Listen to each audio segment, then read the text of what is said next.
జై శ్రీరామ్. ఇవేమిటా అని చూస్తున్నారా అండి? శ్రీరామచంద్రమూర్తి పాదుకలు.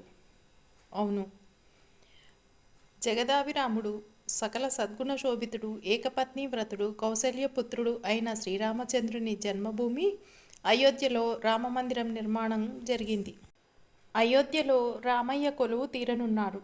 ఇప్పటికే అన్ని ఏర్పాట్లు పూర్తి కాగా శ్రీరామచంద్రమూర్తికి పాదుకలు తయారు చేసే భాగ్యం మాత్రం మన హైదరాబాద్కి దక్కింది. హైదరాబాదును భాగ్యనగర్ అంటారు. నిజంగానే హైదరాబాద్ ఇప్పుడు అయోధ్య రామయ్య పాదుకలను తయారు చేసే భాగ్యనగరంగా తన పేరును సుస్థిరం చేసుకుంది.